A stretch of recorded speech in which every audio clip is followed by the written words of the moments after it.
Oke, kita lanjut ke konsep berikutnya. Ini ada gerak melingkar.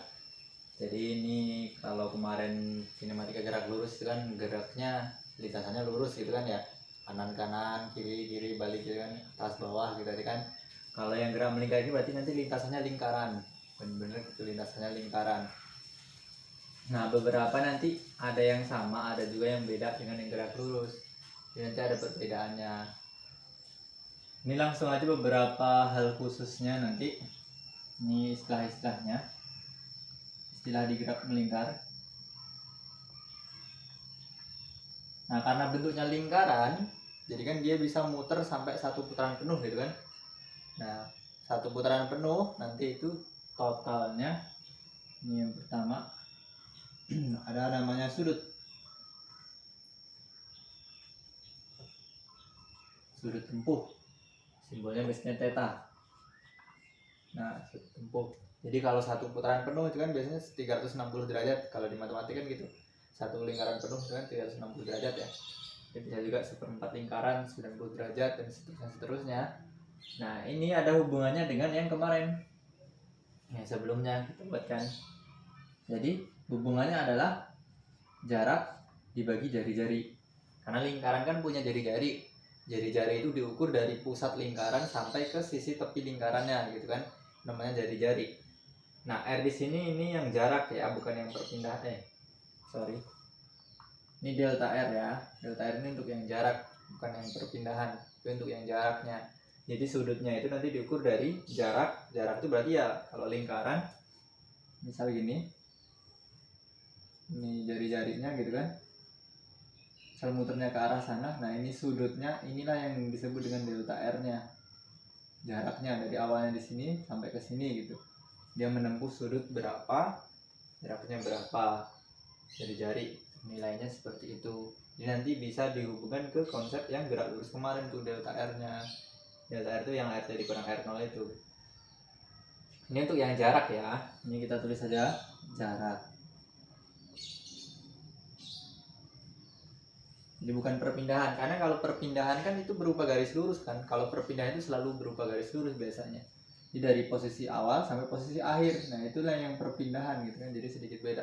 Jadi untuk menghitung sudut dia pakai yang sisi dari sisi lingkarannya itu, atau dari bagian keliling lingkarannya. Dipakai jaraknya itu yang dilewati. Tuh. Terus selain sudut, nanti dia bakal muter. Oh iya sekalian aja di sini. 2pi radian itu sama dengan 360 derajat. Jadi 360 derajat satu putaran itu sama aja kayak 2pi radian gitu. Jadi nanti satuannya bisa pakai derajat, bisa pakai radian. Tapi keseringan nanti pakai radian satuannya. Jadi siap-siapin aja nanti kayak gitu. Pakai radian kita nanti. Oke, itu aja karena satuannya nanti pakai radian. Nanti ada hubungannya juga dengan radian, apa sih radian gitu kan. Terus ini yang kedua, selain sudut tempuh, berarti kan ada perubahan sudut. Perubahan sudut per waktu. Perubahan sudut per waktu berarti nanti ada kecepatan atau kelajuan. Kita sebut aja kecepatan sudut ya. Kalau kelajuan sudut berarti yang nilainya aja. Sebelum ke sini, ya nggak apa-apa nih, langsung aja. Oke, kecepatan sudut. Nanti simbolnya omega. Selain kecepatan sudut, ini sebutan lainnya frekuensi sudut. Jadi bisa disebut kecepatan sudut, frekuensi sudut, kelajuan sudut juga bisa. Simbolnya omega. Nah hubungannya omeganya itu ya kecepatan atau kelajuan dibagi jari-jari. Kelajuannya dibagi jari-jari. Cuman dulu saya pernah belajar kalau untuk arah, sebenarnya omega ini bukan arah rotasi ya. Omega itu bukan arah rotasi. Jadi omega itu ada arahnya sendiri. Misalkan ini lingkarannya, ini partikelnya bergerak ke arah atas, berarti kan ini arah V. Linearnya, gerak lurusnya kan dia bakal ke atas nih. Ke atas ini ya. Untuk yang arah V-nya, jari-jarinya diukur dari dalam keluar, dari pusat keluar, berarti kan ke arah sana. Ini arah R-nya. Nah, omega itu kita pakai tangan kanan, nanti omeganya itu yang arah 4 jari ini. Jari-jarinya itu yang arah telapak, terus yang V-nya itu yang arah ibu jarinya ini, kayak gitu. sempat belajar, tapi kalau di SMA kayak di sekolah-sekolah ini, di buku-buku itu omega ini sebagai arah putarannya biasanya, tapi sebenarnya enggak ya, dia tegak lurus terhadap lintasannya. Jadi kalau misalkan V-nya ini ke atas, R-nya ke sana, berarti ini V-nya ke atas, R-nya ke sana gitu kan. Sebenarnya omeganya ke arah luar sini. Kurang lebih kayak gitu. Terus lagi oke. Nah, selain ini omega itu juga bisa hubungannya dengan frekuensi 2pi kali frekuensi F. Di sini frekuensi. Frekuensi itu apa? Ini yang ketiga nih, masuk ke frekuensi. Nah, ini satuannya radian per second. Ini dia sudutnya nanti dalam bentuk radian. Selain itu omega ini juga masuk ke yang delta theta per delta t. Jadi yang kayak kemarin, berarti kayak yang di kemarin itu, yang waktu di gerak lurus cuman diganti aja simbolnya. Kalau yang delta R pakai delta theta nanti, kalau yang V jadi omega gitu. Persamaannya persis sama dengan yang kemarin yang di gerak lurus ya, cuma ini yang tambahan-tambahannya aja. Selain 2πr nanti ada hubungan lain. Ini ada frekuensi dan periode.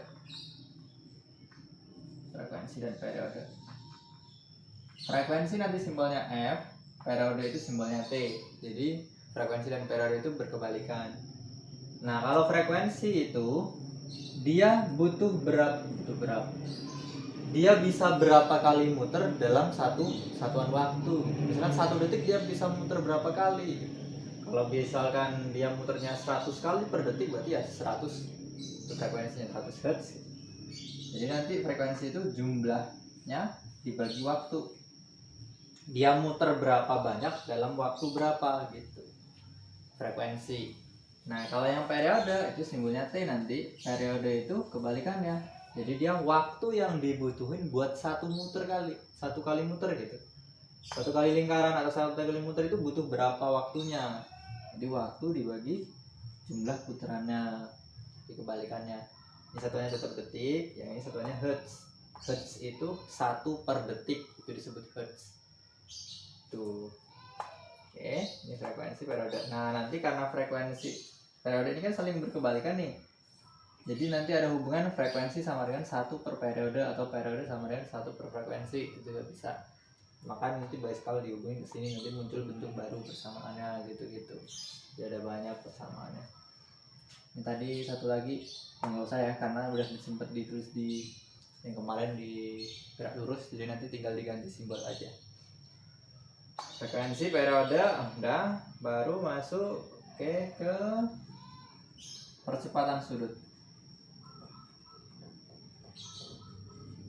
Percepatan sudut nanti simbolnya alfa. Jadi hubungannya ya alfa sama dengan ini pakai ya percepatan linearnya dibagi jari-jari.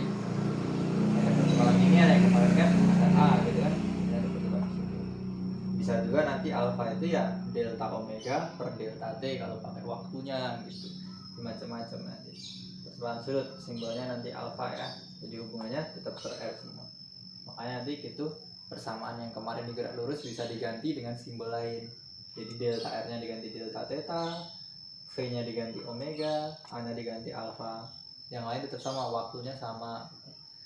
Cuma diganti A, terus delta R atau R nya sama si V nya diganti. Persamaannya mirip yang kemarin ada 4 itu. Plus 1 yang di GLB. Jadi sesuaiin. GMBB, gerak melingkar beraturan, gerak melingkar berubah beraturan. Prinsipnya sama. Kalau GMB berarti yang omeganya konstan, kecepatan sudutnya konstan.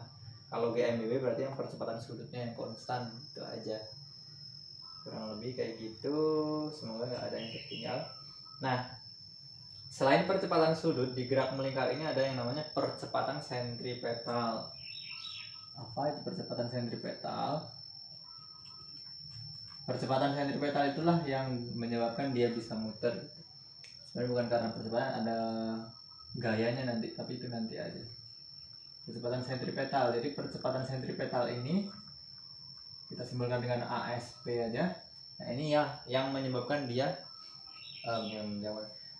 yang arahnya selalu menuju pusat lingkaran gitu. Jadi percepatan sentripetal itu selalu menuju pusat lingkaran. Nilainya itu itu V kuadrat per jari-jari, nilainya V kuadrat per jari-jari. Atau kalau ini dihubungkan ke sini, V nya diganti omega kali R gitu kan, maka nanti muncul omega kuadrat dikali R gitu juga bisa. Macam-macam bentuknya, dihubungin ke sini nanti kan bakal beda lagi bentuknya kan. Ada percepatan sentripetal, ada percepatan lurus, ada percepatan yang biasa linearnya, atau yang percepatan lurusnya linear sebutan nanti. Terakhir ini ada percepatan total.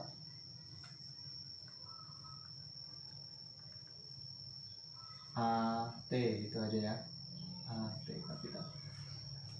Nah sebelumnya nanti sebenarnya ada ini yang namanya gaya sentripetal juga, tapi untuk gaya nanti saya bahas di bagian dinamika aja langsung sekalian ya.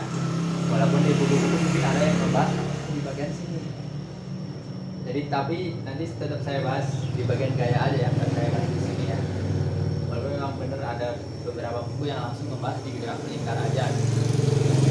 Saya pisahin bagian gaya, saya satuin ke bagian gaya aja. Nah percepatan total kan tadi ada percepatan linear. Percepatan linear itu sama kayak arah P gitu kan. Kalau dia GMBB, ini dia ke arah atas.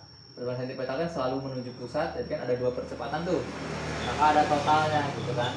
Totalnya sebagai sisi miringnya. Jadi A total kuadrat sama dengan A linear kuadrat ditambah A sentripetal kuadrat. Tuh, jadi bisa aja nanti pakai itu juga. Oke. Jadi prinsipnya nanti gerak melingkar itu bisa gerak melingkar pada bidang datar muter gini, atau bidang vertikal muter gini. Jadi kalau yang GLB yang muternya gini biasanya, tapi walaupun bisa juga GMBB. Terus kalau yang vertikal kayak gini biasanya untuk yang GMBB, nanti ada gaya-gayanya. Itu nanti sekalian saya cari. Untuk contoh soalnya nanti saya cari yang memang model saya jelasin ini. Untuk yang bagian gaya nanti ke arah gaya aja, ke konsep yang bab gaya lagi. Itu aja ya beberapa ini istilah-istilah yang tambahan ya.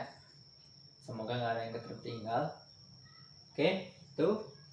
Nah, terus ada lagi selain ini, pernah lihat gear dikasih rantai gitu kan? Itu namanya hubungan antara roda-roda. Ini dibahas juga di sini, hubungan antara roda-roda.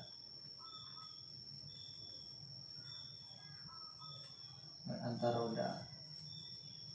Jadi yang dihubungkan nggak cuma dua, nanti bisa lebih banyak, bisa banyak banget. Hubungan antar roda itu ada dua konsep bentuknya. Yang pertama ini kalau dia dijadiin satu, namanya satu. Ini ada roda pertama, misalkan gede, kan? Anggaplah ini roda belakang. Roda belakang biasanya kan dikasih gear kan. Kalau untuk di sepeda ada gearnya sebagai tempat rantai gitu kan ya. Ada gearnya. Ini anggaplah roda 1 atau gearnya ini roda 2, memang ban belakangnya gitu kan. Ini namanya sepusat, dia hubungannya sepusat. Ini sepusat sebutannya. Jadi kalau sepusat dan itu saya ini kalau dia gabung jadi satu artinya kan muternya barengan. Kalau muternya barengan maka ini kecepatan sudutnya yang sama. Omega 1 nya sama dengan omega 2. Jadi nanti kalau diganti ya V1 per R1 sama dengan V2 per R2 gitu. Terus konsep yang keduanya itu kebalikannya. Jadi kalau ada dua roda dia bersinggungan. Nah, dua roda bersinggungan itu ada di sistem mekanik. Biasanya kalau pernah bongkar, saya dulu pernah bongkar mobil-mobilan mainan yang ada gear-gearnya itu.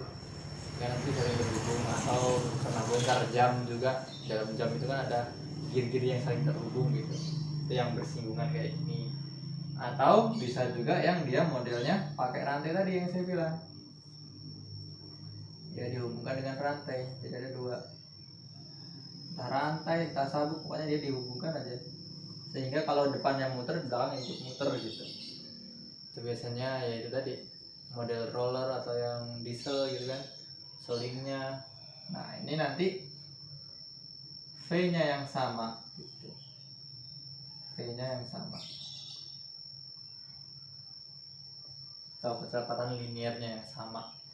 Jadi konsepnya ini tambahannya, beberapa tambahannya plus yang kemarin kinematika gerak lurusnya juga tetap dipakai dengan tambahan untuk bentuk rumusnya yang di gerak lurus kemarin, tinggal diganti aja delta R nya jadi delta theta, V nya diganti omega, A nya diganti alpha, gitu aja. Mungkin itu nanti tinggal kita cari contoh soalnya yang sesuai ya. Itu aja, sampai jumpa.